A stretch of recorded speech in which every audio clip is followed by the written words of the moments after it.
Gretchen Wilkins is our architect in residence. And Gretchen's been practicing and teaching architecture for nearly 20 years from locations such as Michigan, Australia, and Vietnam.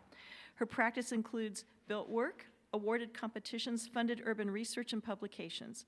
Gretchen, excuse me. I didn't delete, I always try to rewrite these, but I missed one. Gretchen's current work explores new models for density, industry, and mobility in rapidly transforming cities. Her future factory project in particular proposes new industrial building types for high-rise, high-volume production integrated with the public urban realm. Gretchen is the editor of the book Distributed Urbanism, Cities After Google Earth.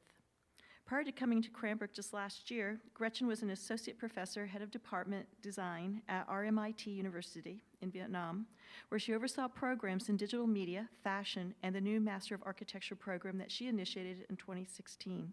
Before that, Gretchen was program director for the Master of Urban Design at RMIT Melbourne and an assistant professor of architecture at the University of Michigan in Ann Arbor. Please welcome Gretchen Wilkins.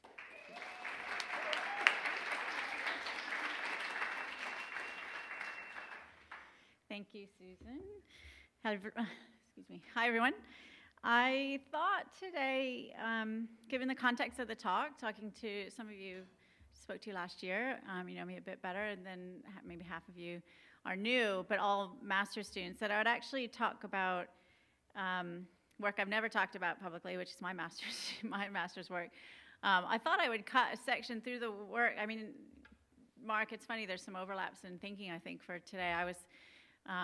It was a particular image that I'll go to next that made me start thinking about this sort of section through my work over a long period of time. It's been 20 years since I finished my master's.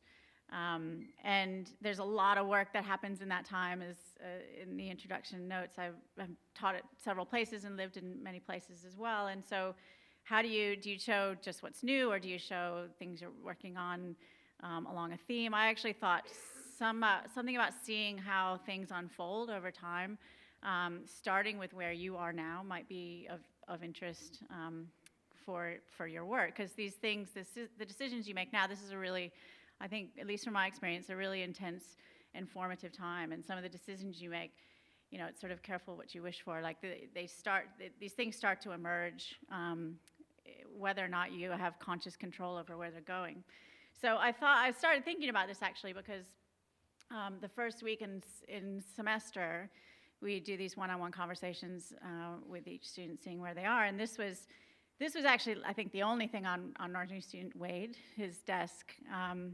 Now, no laptop, not even a sketchbook, none of this stuff there. It was just an empty desk and this book, SML-XL, by Rem Koolhaas. And it struck me, I guess, after the fact, and very well tabbed, as you might know.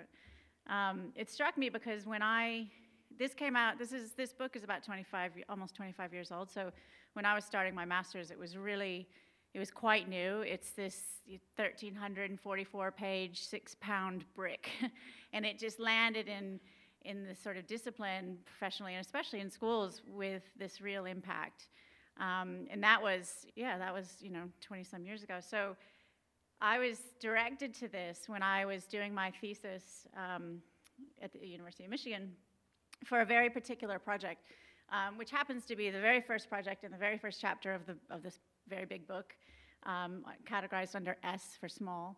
And it actually, now we're going sort of 3 generations, it's called Exodus, or the Voluntary Prisoners of Architecture.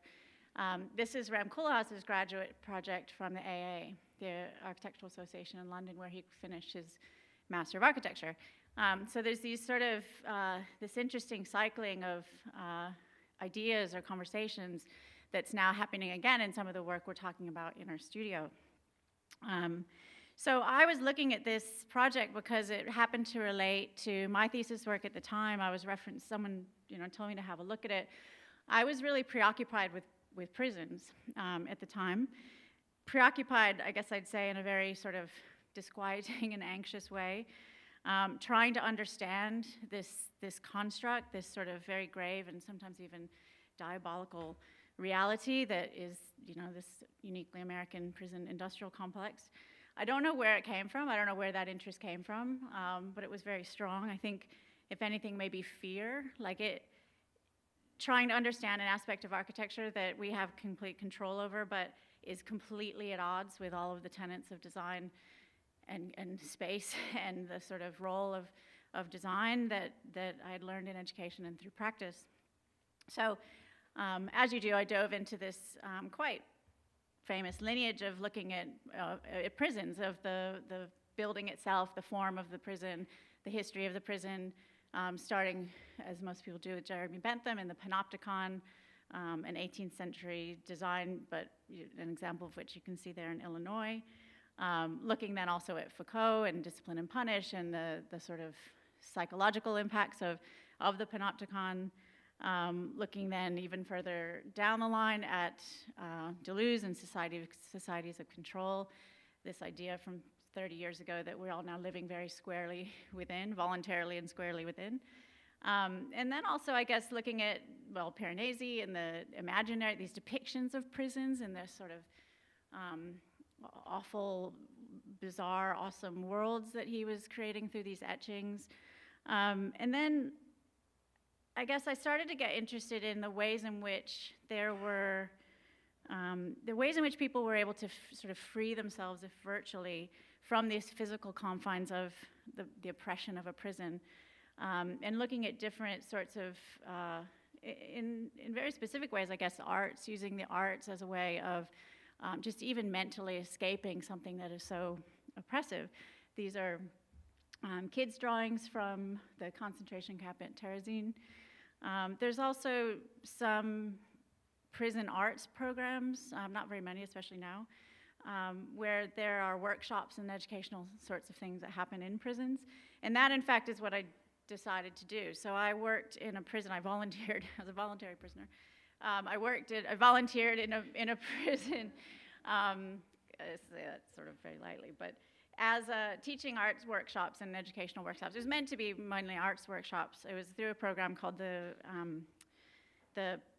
Prison Creative Arts Project. It was through the University of Michigan. It's been about 25 years now that it was going, so it was pretty new at the time. And I would go once a week to the Scott Correctional Facility, which is this bit on the top right, which was, it's now called something else. It's now only women. It used to be men and women. And I would do these art workshops once a week with just whoever that was there that was interested. And started to become, so this program gained some speed, and we would mount an exhibition of prisoners' artwork at the University of Michigan. A lot of the pieces were sold, and it was just it was amazing how resourceful and just sort of skillful and quite moving the work was, and under such obviously awful sort of oppressive conditions, as well as with very little resources. I mean, the proper sort of tools of an artist are not permitted in that sort of environment. So there's a lot of creativity with how to make things. So I became more and more interested, I guess, in these ideas of,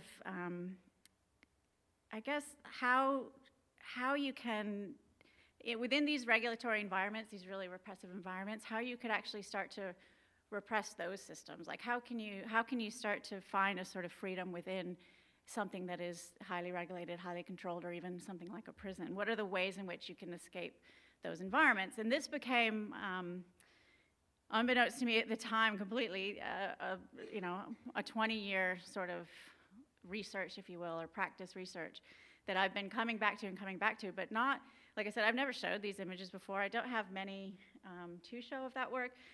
I was trying to get these CD-ROMs from these crates in the back of the closet yesterday to get some images to show, but I just couldn't get a lot of things to read. But I dove deeply into, eventually, the project itself was looking at a subdivision. So I moved outside of the prison itself, looking for these ways in which there are systems of control kind of all around us, and how do those dictate the free world, or the way in which the civilian world works, and how do we voluntarily sort of buy into those things, which is what led me, I guess, into, if I go back a slide, so I left the prison, but I didn't go very far. I went to a subdivision. This is in Saline, Michigan, so this is just south of Ann Arbor, and this is just down the road from that.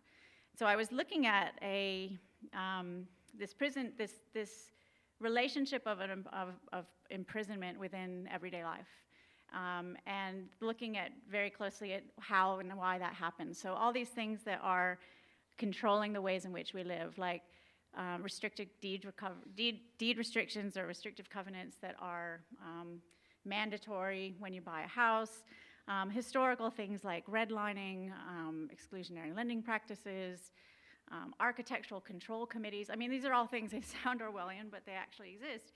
And I mapped these various sort of factors and criteria of what you can do, what you can't do, things that control pretty much everything that you want to do in a living environment, and how strict are they and where are they the strictest. And starting to, again, these are just some early diagrams from the research of that work, but ultimately the work that I proposed was to intervene into an existing subdivision, into a suburb, and propose a series of interventions that technically observed those restrictions, but really completely subverted them as well. So trying to find that way in which, through design, you're not being regulated in those environments. That preoccupation, I suppose, is something that now emerges through my work in a lot of different ways. So after that, about 10 years after that, finishing my master's, I went and quite reluctantly engaged in a PhD. And I say reluctantly because it had, I was teaching in Michigan after graduating. I taught there. I was there for about 10 years. And so, tenure track and these various sort of pressures of the academic environment, you think about it. But there wasn't a model that really suited me, and currently it's really, you have to kind of shift over to history and theory and be a historian or a theorist, or maybe then go back, but it wasn't something I was interested in doing. I was still very interested in practice and in design experimentation and doing design as a form of research, and at the time, though, I happened to find myself in Australia. So at this point, I had moved to Australia teaching architecture at RMIT. And they started and then expanded into this consortium of schools in Australia and in Europe that do have PhDs by practice. So it's a design research-based model. And so I was able to continue to explore some ideas through a range of projects that was specific to me. There was all different kinds of people doing different kinds of things around me, but I still continued to look at this idea of sort of the factory, but again, larger now into institutions in general, and eventually, as you'll see, into the factory as another institutional building type. But that model, I guess, it's actually quite similar to what we do here. It's a sort of design through, research through design, through the things that you do. It's similar in some ways also maybe to science PhDs, like you start with something that you kind of know a little bit about. You set up maybe a question or a hypothesis, if you will, and then through a series of experiments over many years and reflections and analysis of those experiments, you come to some sort of claim or contribution to the field. So there's a lot of similarities, but it was, for me, a structured way in which I could continue to look at some of these ideas. So I'm in Melbourne now, I'm in Australia, but I think I was about 1 year away from having lived here in Michigan. So I started with something I knew. I was doing a lot of work before I left in Detroit, running workshops and teaching and doing projects. And so I started with that as a set of interests around urbanism, urban change, transformation of the city. But also this was a photo I took on Woodward Avenue in 2006, and it just was like an everyday photograph at that point that I took it. That's just what the city looked like in the middle of winter. But as we know, and that site of Hudson's is just on the right, and Hudson's, the sites, it still looks like that actually, but there are these bigger proposals for that transformation of that particular very important site in the city. So this idea of the city kind of constantly remaking itself was of interest, and as I'll talk about a little bit later, the real interest though is in not kind of letting all of we'll just use the analogy of, say, the restrictive covenants or the subdivision deed restrictions, like those things that start to gain a life of their own and start like really control everything at micro scale. How do you resist that? Like, how do you find a way in which you can free yourself, or the city can free itself from just getting on a momentum that completes itself? That was sort of the question, but I didn't really even arrive at that until much further into it. the way that I started was looking at I had these sort of two streams of work. One was about making things and doing design build, one-to-one fabrication work. And then secondly, a series of projects that were interested in the city. And so I was looking at how you make in the city. I was trying to draw this sort of link and like, what is the relationship, if any? Detroit being an obvious place, that's, what put it in my head, I'm sure, but an obvious place where there's a lot of evidence that there is just a continual, intimate, cyclical link between making in the city, manufacturing in the city remaking itself. So looking at Ford and Eames, the various ways in which they worked, but also the sort of interesting overlaps that they had. Like on the left is a letter that Charles Eames wrote to Henry Ford requesting a particular design model for a car. And then on the right, they both shifted their production into military production during the war. So both interested in making and the impact that has in a mass-produced way, but also with a kind of flexibility of adapting to what's happening at that time. It led me to being interested in how we envision cities, these much grander ideas about what a city is. And I think that also comes from being in Detroit at a time, and for many years at a time where it felt vacant, it felt very empty. There were still things going on, but compared to now, it was very, very different. And that's what people talked about, like, what is it going to become? Are we going to rebuild it in the way that it was? Or there were just these large, big questions for a city about where it's going and how it's going to reimagine itself. So these World's Fairs, are ways of doing that at a big scale. And the remnants of those World's Fairs that we see on I-94, every time we go on that road, that there are these sort of relics of those ideas or fragments of those ideas that some have traction and some don't. And I guess I became interested in those sorts of unfinished plans, that you start something and some of it starts to gain traction and other things sort of disappear. What happens when that happens? So some projects that happened in that time, and I won't go into too much detail because I don't want to take all that time, but this was a project early on in that process of looking at outmoded infrastructures of cities, so water tanks around cities that are up in the top of buildings and sitting there vacant, most of them, turning those into, this is a competition that I worked on with a friend of mine that we won, which was turning those into a pinhole camera with different configurations of the film, so you would get these different kind of distortions of what the city is, depending on how that light comes in, and then finding ways in which that could get redistributed around the city as a series of kind of redepictions of the city back on itself, but now from the camera eye or from the eye of the aerial point of view. So remaking, I guess, the image of the city through the infrastructure, the outmoded infrastructure of the city. I did personally a series of studios that were design build studios. This one was for the London Festival of Architecture, where we were looking at materials, outmoded materials or leftover materials, waste materials, the building industry being such a contributor to that problem. So what can we make with that material in some way, retool it, rethink it into a series of in this case, urban furniture projects. Bus stop, an expandable bus stop. This was because it was London, so there's this theme of London throughout the work. But Laminex material that, like the sort of very thin, very fragile, very sharp material that we use, which one group made into a bench, so it wasn't the most comfortable thing. It was quite sharp, but it was flat packable at least, and that was one of the main. That's why I started with a suitcase, because it was everything that had to be flat packable, shipped to the festival and then to come back. And so we did these tests through different materials, like what are the various materials that are these kind of offcuts and waste, really, that the city produces itself. How can we rethink that in a structural way or in a material way, or just as a sort of pavilion, which is what this one was, as well as this with plywood.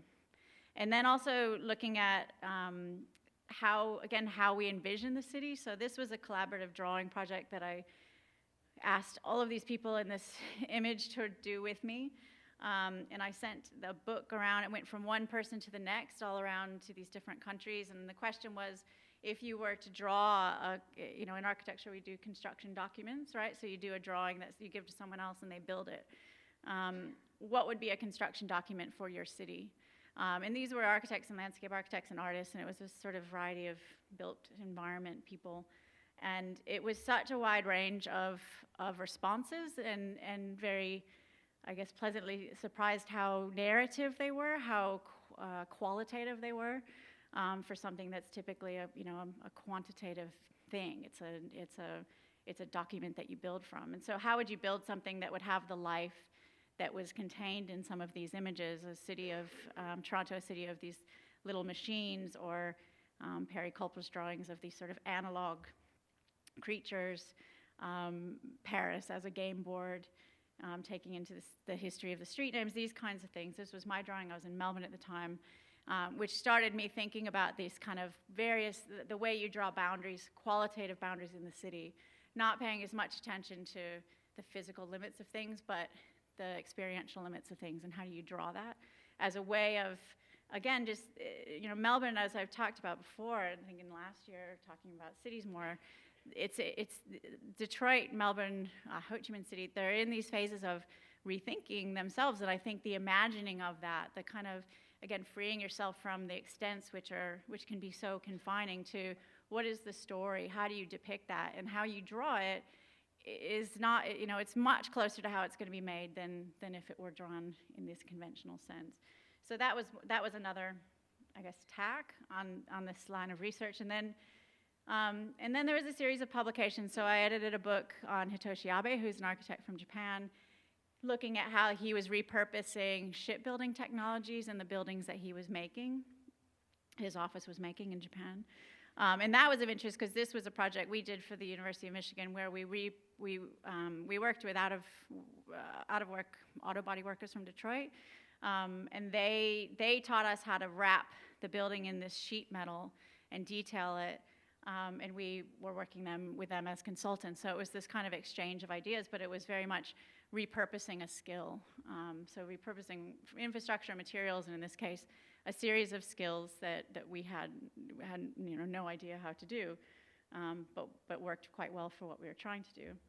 And then I think finally, in this set, this book that was mentioned, which came out of a symposium that I organized at MOCAD, and then just kind of from the content of that, started to curate this book around a series of urban questions or scenarios in the city.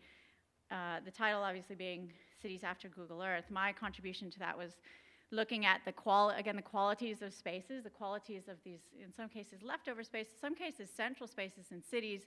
On the left is Dubai, and here is Tokyo.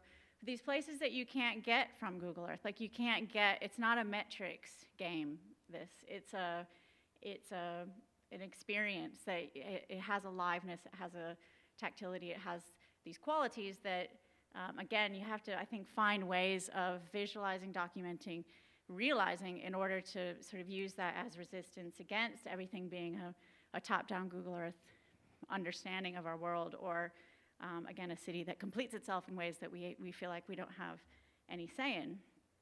I guess the last thing that I wrote that really was starting to bring these things together for me at that time was this idea of a final draft, which I always thought was a kind of a funny term, like final draft. How do you know if it's going to be final next? Or like nothing's ever final. We always have these files. It's like final, final, final. It's not. How do you? It's this presumption, this sort of conceit that we have that it's going to be the final draft. But I was actually interested in the fact that things are final and a draft always at the same time. In thinking about innovation and things that rely on something to be there in order to do something next. Like the world is source material, and there's always a kind of reaction, response, and derivative in things. And so how do you think of cities that way? Like how can we think of the city as this thing that's constantly being remade? And it's interesting, actually, because this was in, I don't remember what year, but I was in Australia. And does anyone recognize this building? You know what it is now? Like it's a series of these really posh restaurants in a really, much more vibrant part of the city. And that wasn't what I was thinking then. Like I was really interested in the GIR building. It's a really Grand Army of Republic building. It's a really beautiful building. And this, nothing else was around at the time really, so it just felt like this fragment left over, like this one tooth, and everything else was gone. But it's just interesting that it's, it appears here, and then it's had such a transformation in the past 10 years. So I'll just go through the process so I took all this work, and it was a way of thinking, okay, of these city things and material things, and I started to put them all sort of together and think about where they gravitated, and through these different ways of like writing and practice and teaching. And then, this makes it all look much neater than it ever was, but found this space in between them, and that's where I got this term manufacturing urbanism, and this idea about making the city, and not just manufacturing as a thing and urbanism as a thing, and manufacturing in the city, that's one connotation, but it's also this idea of manufacturing urbanism, like manufacturing an identity, right? That you have to kind of, again, visualize, imagine things in a way that then they can start to grow into in a different way than is typically done. So that was the thesis. It's an exhibition. Looking back, this is funny. Exhibition, a public defense, very similar things to a traditional PhD with a committee and a publication.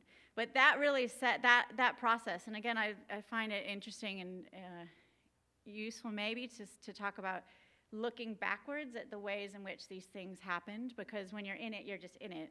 And there's so many different contexts of how you do work. I was in a tenure track job, and then I was practicing on my own and working in these different places, and you're not really thinking, okay, well, how does this relate to what I was already doing?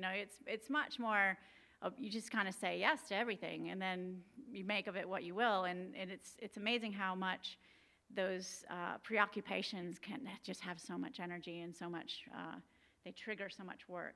So since then is the series of projects I've been doing in a variety of different contexts, through teaching, through my own work, through writing, through competitions, really now looking at the factory, and what is the factory, especially given all the transformations in how we make things now over the past 30, 20, 10, 5, 2 years, constantly changing. What does that mean for architecture? What does that mean for making?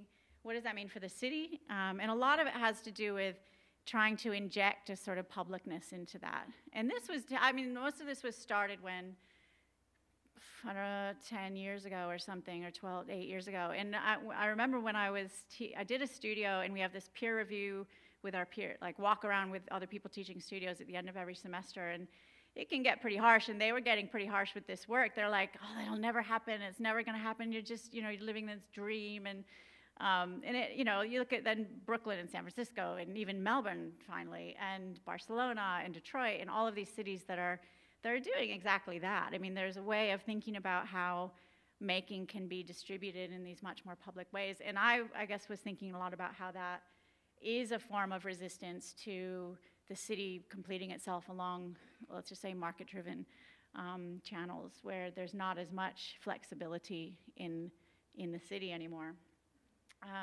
So these are just some projects that came out of that I'll just flick through, looking at the kind of turning the factory inside out, visualizing some of the things that are happening. These are student projects in a master's studio.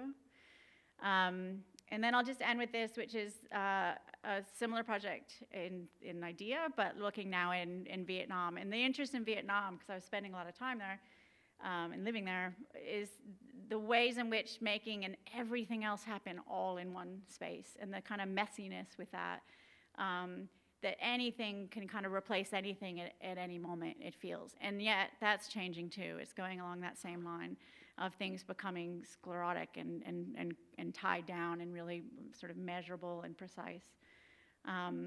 But at the moment, it's not like that. You get, the building is this from residential sort of 1 year, and then next it's these really kind of hip, small businesses.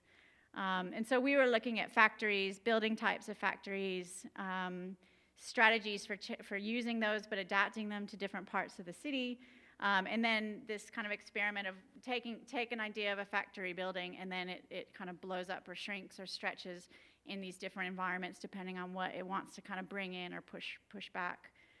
So this is one example of like one building that would be in these different neighborhoods, always operating in a kind of productive way.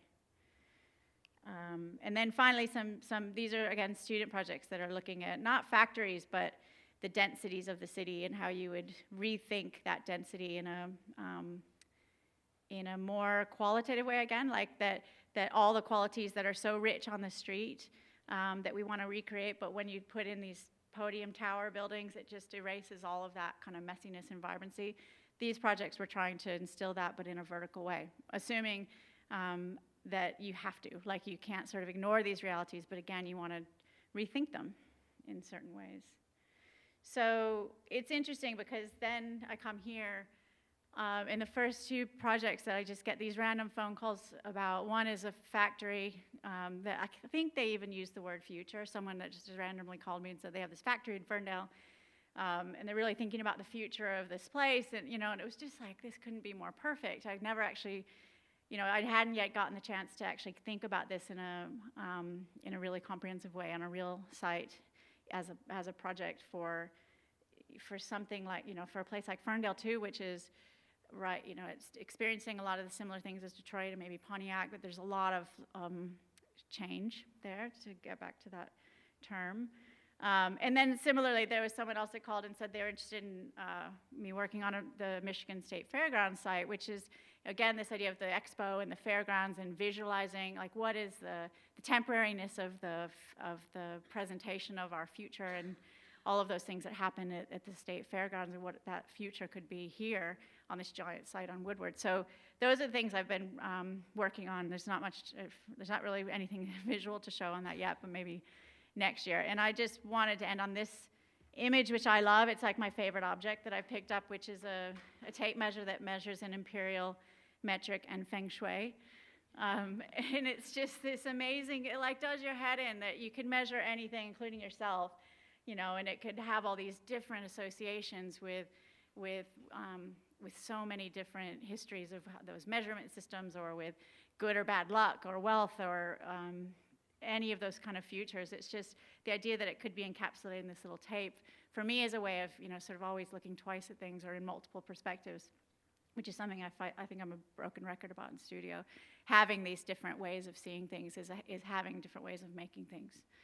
So I'll leave it there. Thank you.